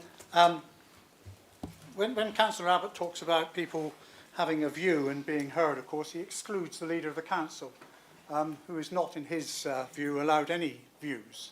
I have my own views on that. I can confirm that I have not asked officers to look at new towns. I have said here before, I felt that was an excellent way of producing communities with infrastructure. And we've talked about, indeed only last week, the impact that small developments have on other areas. I talked about the other evening about the impact on my own area of Great Notley of the development of small areas which draws more shopping in and actually goes across the entrance to our village. Now, you will not get new shopping areas and retail areas with 10 or 20 houses. I happen to believe that's it. I may be the only one. I'm realistic enough that if I say it's Wednesday, through you, Madam Chairman, that will upset Councillor Abbott. You know, there is no way I am able to in any way, say anything which doesn't upset him. I do try my best to do that. But I can assure him it will be done through the Local Plan Committee, of which he is a member, and other colleagues are there, and decisions will be taken. We're also going out to the public for their views as well, and what will come out of the end will be that which receives the support, some of which I may agree with, some of which I may disagree with, some of which Councillor Abbott may agree with, some of which Councillor Abbott may disagree with. But you can't always have exactly what you want, and that's a lesson all of us should remember. Thank you, Councillor Butland. Councillor Edwards. Thank you, Madam Chair. This morning I donned a very fetching high-vis jacket to join PC James Draper for a speed check on Colnahurst Avenue. Whilst I was out with PC Draper, we got on to discussing antisocial behaviour in Braintree Town Centre, which is something that residents consistently raise with me on the doorstep. Could I ask the Cabinet member responsible to give us an update on the Public Space Protection Order, both when it will be introduced, as well as the extra powers that it will give police to clamp down on this very serious issue? Thank you. Thank you, Councillor Edwards. Councillor Mary Cunningham. Thank you, Chairman, and thank you, Councillor Edwards, for your question. With regards to the PSPO, we are almost there. Consultation is complete. We've gathered all the evidence we need in case there is an appeal to the High Court. We've gathered and have got the support of the Police, Fire and Crime Commissioner. We've got the signage sorted and is in place, or ready to go in place. It's resting with governance at the moment, and I think we're probably looking at being able to implement it within the next 3 weeks. I know it's been a bit of a wait, but it will be well worth waiting for. It gives the police much more in the way of powers of making arrests and actually dealing with this problem that we've had growing considerably for the best part of 4 years now in Braintree. Thank you, Madam Chairman. Thank you, Mrs Cunningham. Mr Councillor P. Thorogood. Thank you, Madam Chairman. At the last full council, I tried to ask a question about air quality, but was unable to. So I submitted a written question, which Councillor Lynette Bowes-Flint gave me a very comprehensive answer, and I was able to have a meeting with the head of the Environmental Services. I forget her name at the minute. Josie Felco. So we had a meeting. It was a very good meeting. I learned quite a lot. She is looking at introducing a new air quality monitoring equipment on the Coggeshall bypass near new housing, which is very close to the bypass. And also learnt things like the worst place for air quality in the district is not Galleys Corner, which you might think it is in terms of residents, or the A12 near Witham. It's actually the centre of Helsted. So it was a very interesting meeting that I had. But what I would like to do, I tried to get a motion for this council to discuss air quality monitoring, but it was rejected. So, but what I would like to do, because Braintree is air quality strategy, I think it would be very good if it was debated by full council, because it does affect all of us. So that is what I'm asking the Cabinet Member for Housing, who's responsible for air quality monitoring, whether she agrees that it would be a good thing for the whole council to debate. Thank you. Thank you, Councillor Thorogood. Councillor Bowsland. Thank you, Madam Chairman. Things have moved on since the last full council meeting, and most probably your meeting with Josie Falco. In fact, I informed her today that I was at a meeting at the County Council last week, and it is now going to be a county-wide air quality strategy rather than a Braintree district one. It's going to be done county-wide rather than each district. So until that's clear and the guidelines on that, with the new head of service in county, the new public health directorate, I think we just have to hold back until we get that person in place and where we're going. Although I'm told this report should come to the county members in November, is what I was told. So bear with me. I hear what you're saying and I hear what you're asking, but there are other things going on in the background that may affect whatever's given to you that night. So if you bear with us, it will happen, but it depends what's going on jointly with the county. Okay, thank you. Thank you, Councillor Bowsland. Councillor Abraham. Thank you, Madam Chair. A question for Mr Cunningham. In line with the good work of our town and parish councils, would Braintree District Council consider adopting a direct wide approach to speed reduction? Thank you. Thank you very much indeed. I'm very grateful to Councillor Abraham for his question. Matters of speed tend to be dealt with by the County Council. I will certainly discuss with officers what more we can do to make stronger representations to Essex County Council on matters of speed across the district. I presume particularly he's possibly thinking about in rural areas, which I totally appreciate the points he's making, but also it impacts urban areas, but very happy to have those conversations and make those representations. Thank you. Thank you, Councillor Cunningham. Councillor Jeffreys. Thank you. My question was going to be to Councillor Butland. It's kind of been answered this afternoon anyway, but I'll plough ahead because I'm sure you'll have an opinion. I wanted to thank you for sharing the email from the MHCLG regarding the local audit backlog in Braintree, and I'm sure you'd agree with me that it's shocking that the annual audits, not just for us, but across the country, have been delayed in such a long while. Hopefully there will be a way forward. There is the webinar tomorrow for senior officials. My question was going to be, and still is, I guess, has the leader or the cabinet member for finance, resources and performance, it's a bit of a mouthful, have any further local updates?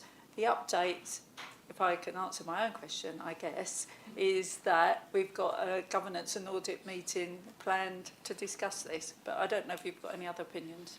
Thank you. Thank you for the question through you, Madam Chairman. No, I mean, I know it has been a matter of concern. That's why I sent the letter out, and that's been my process. I've also sent the exchange of correspondence, for example, that I've had with government ministers on Wethersfield, etc. That is part of the openness of this side in terms of getting that out. I think there's concern throughout the local government family, and it transcends any political things, about the appalling state of audit which is holding up a number of issues, and also giving local government, I think, wrongly a bad name, as if there is something wrong with local government, when actually the main fault is with the private sector unable to deliver basic audit duties. And I would very much welcome changes taking place nationally to address that. Thank you, Councillor Butland. Councillor Wrench. Thank you, Madam Chairman. I'm I'm sure many members have heard the extremely upsetting news about a local resident and his sudden disappearance on the 24th of August. Martin Richardson, only 27 years old, has been missing now for nearly 1 month. There has been a great level of local concern about this, and I understand the investigation has been carefully conducted by Essex Police. However, my question is for Councillor Mary Cunningham. Has Braintree District Council been able to support the ongoing investigation, and has the Council been able to provide much needed assistance and support to the family during this difficult and distressing time? Thank you, Councillor Wrench. Councillor Cunningham. Thank you, Madam Chairman, and thank you, Councillor Wrench, for the question. We are very grateful for the work of the local policing team and all they are doing to try and find Martin. We share our thoughts with Martin's family at this difficult time and hope he's brought home to safety soon. Officers from Braintree Council have been supporting Essex Police and Essex Search and Rescue with a search around the Bocking area and continue to liaise with the Braintree Community Policing team to support where we can.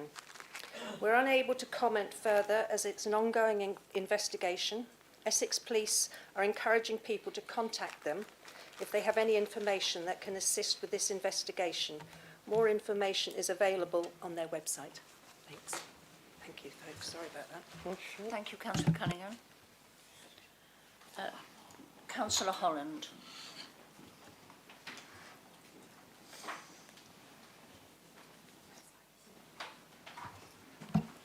Thank you, Madam Chair. Some in the Chamber may know that National Grid have very recently received planning consent for the Bramford to Twinstead connection project, which enters the north of this district. My question is to our planning cabinet member, and I'd like to ask her whether she would like to join me in congratulating the communities of the north of this district on the way in which they have very constructively engaged with a planning process that's lasted a tortuous 15 years, but which, because of the way they conducted themselves, they organised themselves to shape the proposal and take a design or a plan forward to National Grid that they could agree to. This is a first in many senses, not least because this is the first time an underground connection has been agreed in non-designated landscape. So my simple question is, would the Cabinet Member for Planning like to join me in congratulating people of the north of this district on the exemplary way they conducted themselves in this matter? Thank you. Thank you, Councillor Holland. Councillor Spray. Thank you very much, Chairman, and I'd like to thank Councillor Holland for his question. And yes, I absolutely do join him in congratulating the rural communities. They have taken every opportunity over months and months to enter into discussions with National Grid on this scheme. I think we all acknowledge that the upgrade is needed, but it was about how National Grid went about it. That was the key issue. I know that in my district, in my ward rather, the Hall Road, which is needed to take the construction traffic, is planned to cross agricultural fields owned by 3 farming families. This is in Pedmarsh. And it has caused a great deal of concern locally, but they believe that they've achieved the best possible outcome by negotiating some pretty good heads of terms. This has been a really hard-fought battle, I think, for all the parishes involved, and I would like to pay tribute to all the local communities and the parish councils for the way that they have entered into discussions and the consultations with National Grid. I'd also just like to take the opportunity to acknowledge the work and support of this council's officers, and in particular Matthew Wild, who has attended all the examination hearings and has taken on board the concerns shown by those communities. And the result is that there will be more undergrounding of cables, and the inspector, the examination inspector, has also made a requirement that National Grid must produce more detail at every stage of this process so that the local communities know what is coming and when. So that is at least one positive outcome, but absolutely very well done to the local communities for all the work they've put in and for, you know, fighting for their patch successfully. Thanks, Chairman. Thank you, Councillor Spray. Thank you, members. That concludes this item. Any questions requiring a written response? Members, there is half hour allowed for this item. If you allow the chairman to finish her speech, she'll instruct you how to bring those questions forward. Thank you. Any questions requiring a written response will be answered within 10 working days. Any members not able to ask their questions this evening and because of the time allowed, if you would like to submit your questions to the Council via a written question process, responses which will be shared with all members. We will now proceed to item 8 of the agenda, Hatfield Peveril Neighbourhood Plan Adoption. This item 8 on the agenda is the plan adoption. Members, this item is set out on page 8 to 13 of the agenda. Please may I invite the Councillor Spray, the Cabinet Member for Planning, to introduce the report and move the recommendations. Please can I remind you that before you make your speech, your recommendations must be seconded. Councillor Spray. Thank you very much, Chairman. The recommendation is set out on page 8 of the agenda and is and Hatfield Peveril Neighbourhood Plan be made under section 38A4 of the 2004 Act. I so move. Thank you, Councillor Spray. Councillor Spray has moved the recommendation as set out on page 8 of the agenda. Please can we have a seconder? Councillor Dervish. Thank you, Councillor Dervish. Councillor Dervish. Councillor Dervish, do you wish to reserve your right to speak? May I speak after Councillor Spray, Madam Chairman? Thank you, Councillor Dervish. Thank you. I now invite Councillor Spray to speak on this matter. Thank you. Thank you very much, Chairman. Thank you, members. I'm very pleased to present this review of Hatfield Peveril's neighbourhood plan. Their first neighbourhood plan was made by this council in December 2019. I generally always enjoy reading the neighbourhood plan documents, and this one is no exception. It is really interesting. Some key issues to note. It was decided that as the assessed housing need for the parish has been met and exceeded for the plan period and is consistent with Braintree District Council's Local Plan 2033 in that it does not allocate less sites or fail to meet its housing requirements, a call for sites exercise was not conducted as part of the review process this time, leaving this issue for future reviews if deemed necessary. There are a number of concerns expressed, in particular the potential for coalescence between the settlements of Hatfield Peveril, Nounsley and Witham, and to address this there is a coalescent safeguarding zone identified within this neighbourhood plan. So new developments within this area will be supported, but only where it can be demonstrated that the development would not detrimentally impact the character of Hatfield Peveril and would not result in the coalescence with surrounding settlements, including Witham. Other concerns, the impact of traffic, including vehicle size, volume and speed, opportunities to make improvements to footpaths, cycling and public transport would be welcome to access employment, other amenities and recreation in order to reduce over-reliance on private cars. Commuter parking on residential streets, parking to access healthcare facilities and general lack of parking provision is also a concern, as is the potential loss of local assets and amenities and the importance of retaining these for future community use. Many of these concerns raised by the community are important and can be resolved through the use of Section 106 developer contributions. The shortage of suitable housing for the ageing population is raised, which leads to under-occupancy and older residents living sometimes in unsuitable homes.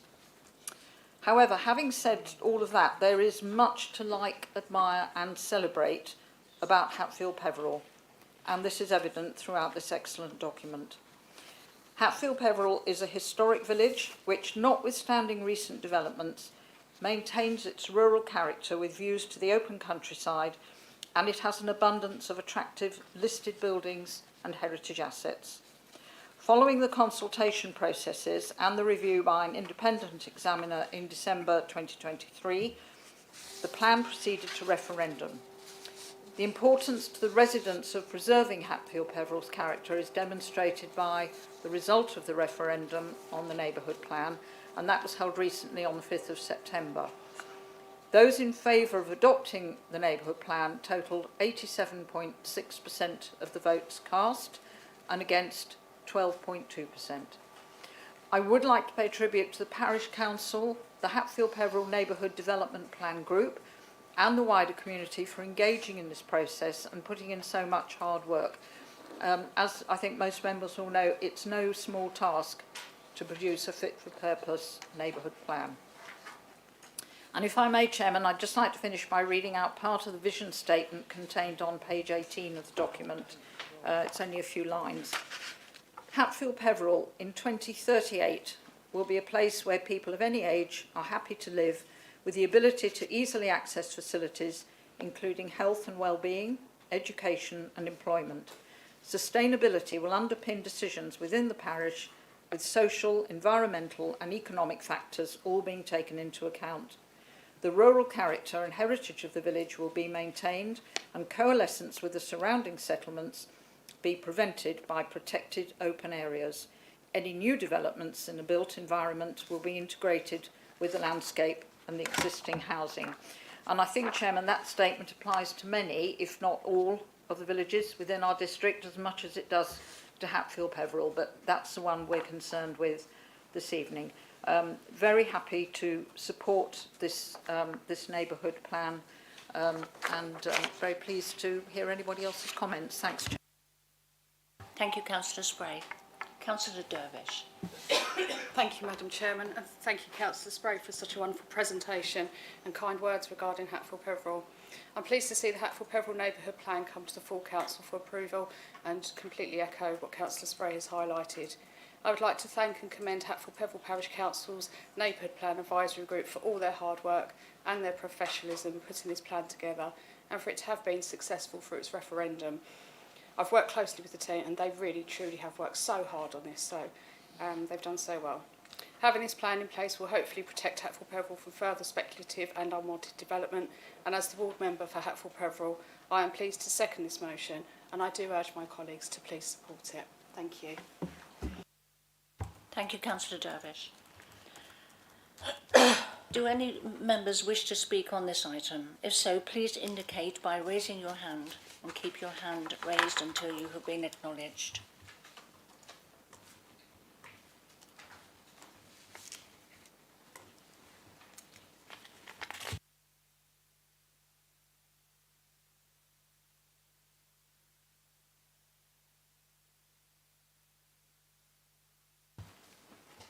Councillor Walsh. Through the Chair, thank you to my colleague Councillor Gabrielle Spray, and I think I did say this to you last week, Gabrielle, if I may be familiar. I thought last week was a good use of our time. We had 3 nights on planning and it was all constructive.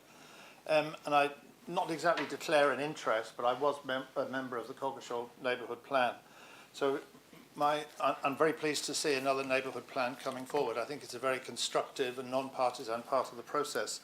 So my question very briefly is, given the new timetable to rewrite and review our recent local plan, when and how should any existing already adopted neighbourhood plans be reviewed? And will advice and a timetable be issued in due course, please? Thank you.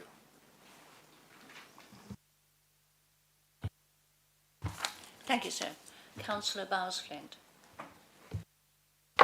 Thank you, Madam Chairman. Whilst I support this and commend the people of Hatfield Peveril for doing this and have followed it closely, on Appendix 1, on the second paragraph under the percentage voting, I think there is a serious typo there that should be amended when the minutes are produced. Thank you. Thank you, Councillor Bowles-Flynn. Councillor Coleridge. Thank you, Madam Chairman. As a ward member and resident of Hatfield Peveril, I'm pleased to see the neighbourhood development plan come before full council following the positive referendum result.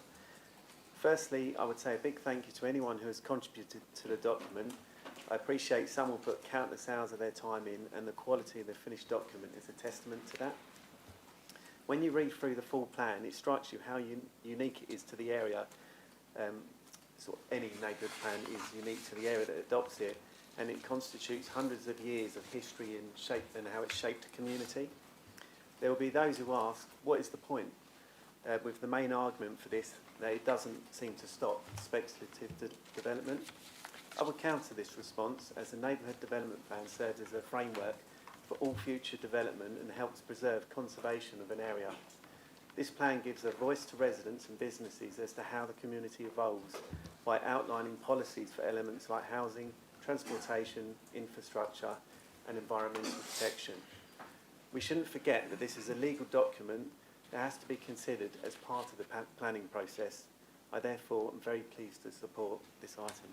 Thank you. Thank you, Councillor Coleridge. Councillor Spray, as the proposer, would you like to reply to the speeches before I put the recommendation to vote?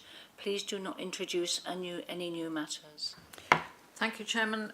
Just briefly, very pleased to hear Councillor Walsh say we had 3 consecutive nights on planning, all positive. I'm going to note that because I'm not sure that very often we get 3 consecutive nights on planning, positive or otherwise, so I was delighted to hear that.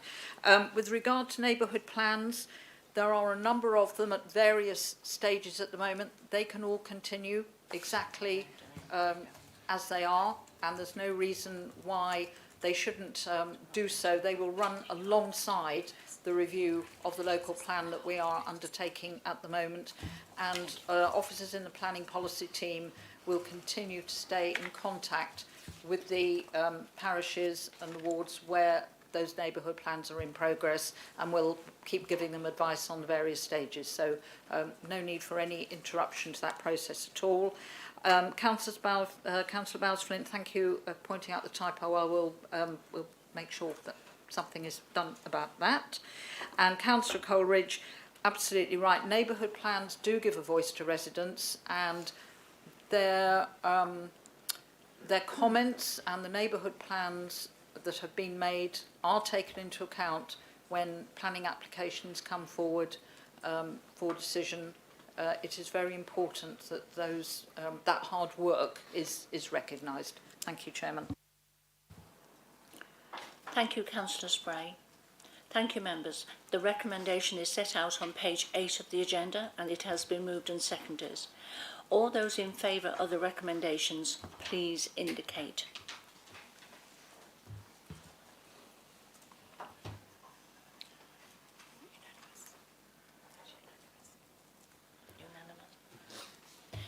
Thank you, members. This is a unanimous vote. Recommendations have been... It wasn't. Oh, apologies. I beg your pardon. Apologies. Can we call for... Apologies, I misspotted. If we could then call for those against, please.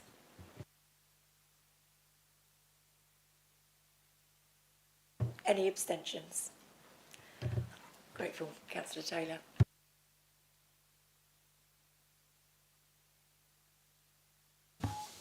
Thank you, members. The recommendation has been approved.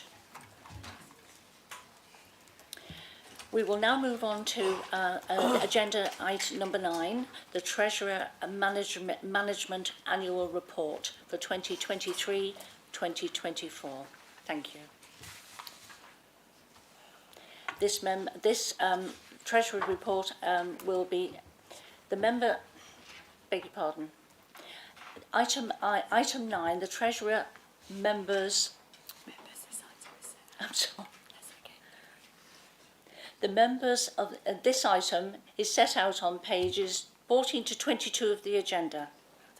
This item is to note, and therefore is no requirement to seek a seconder for this item. Therefore, please can I invite Councillor Bowers, the Cabinet Member for Finance, Performance and Resources, to introduce the report. Thank you. Thank you, Madam Chairman. This is the, as you mentioned, the Treasury Management Annual Report for 2023-24.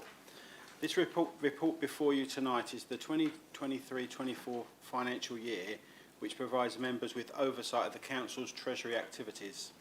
This is the final of 3 reports as part of the Treasury Management cycle for the 23-24 financial year. The Treasury Management Strategy for 23-24 was approved by Council in February 23. A mid-year report was presented to Council in December 23, and the annual report for 23-24 was reviewed by the Governance and Audit Committee on the 25th of July this year, where no changes were recommended. The report is broken down into many different sections, and I will pull out just a few main highlights. To begin with, just looking at the external context and a quick background, at the beginning of the financial year, interest rates stood at 4.25%, then rose to 5.25%, and this is where they remain until August this year. It is important to note that when we started writing the strategy, it was in the mid-November where we had the mini-budget and interest rates were lower at around 3%. Obviously, the interest rates have increased, and this is a mechanism for the Bank of England to combat rising inflation that started the year at 8%, though had subsequently fallen to 3.2% by March 24. Throughout the year, inflation remained higher than expected, causing interest rates to remain high for longer, which has impacted and affected our Treasury performance. Section 3 covers the local context, detailing how much money the Council held in cash and investments as at the end of March 2024. This is a snapshot at that date, with the majority of these funds from reserves where there's plans to spend money in future years. However, also we hold a significant amount of money regarding council tax that is due to be paid to our precepting authorities and also to central government. The report confirms that there was no new borrowing that was undertaken through the year, and the only transaction that has happened was paying an existing PWLB loan that we took back in May 2022. In terms of investments in the Council's pooled funds, there has been no deposits or maturities throughout the year. However, the performance of these funds showed a return of 5.3%, which is the highest that we've achieved since these were purchased back in 2016. I won't add anything more to the report because it's very, very detailed with all the information that I feel members need. Apart from say the recommendations set out in the report will help the Council to demonstrate that it's achieving its corporate objectives of being a high-performing organisation that delivers excellent and value for money services and is delivering better outcomes for residents and businesses. Thank you, Madam Chairman. Thank you, Councillor Bowers. Do any members wish to speak on this item? If so, please indicate by raising your hand. Please keep your hand raised until you have been acknowledged.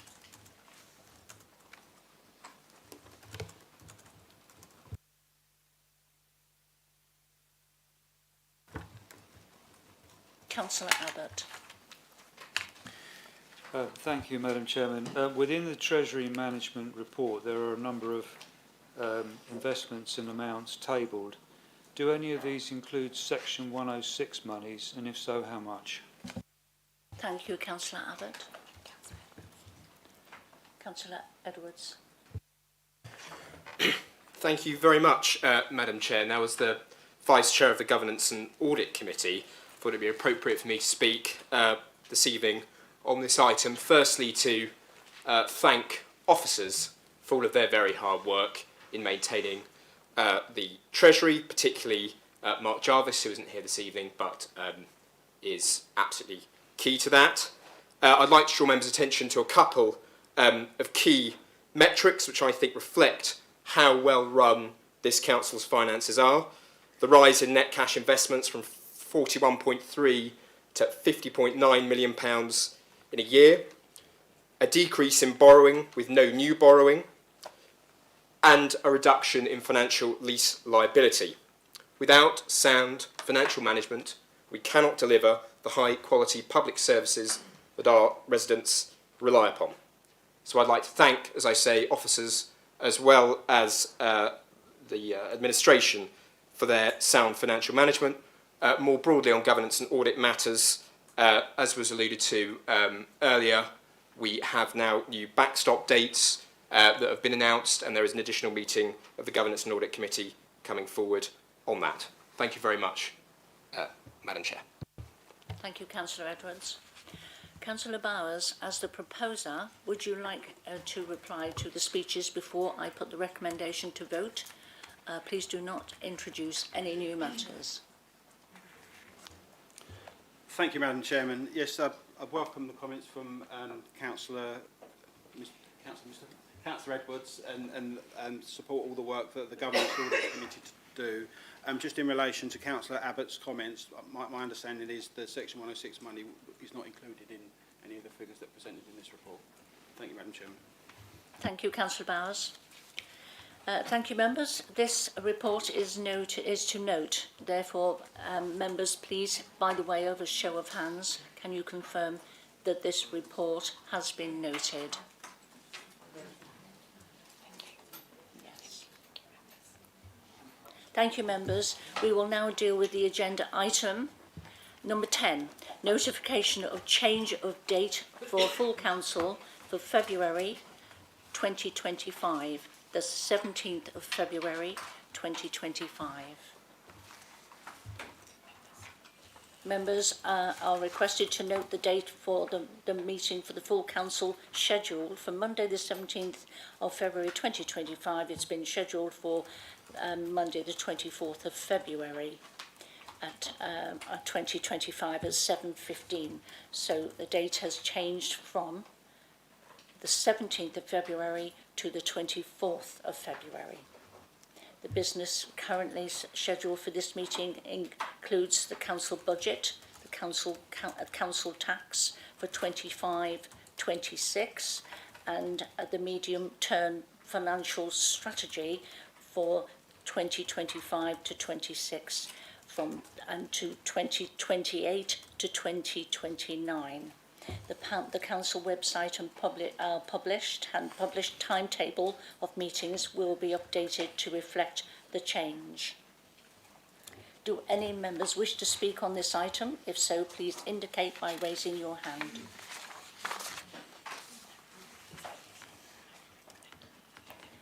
Thank you, members. I can take that there is no change to the note. Thank you again, members. This concludes the business for the evening.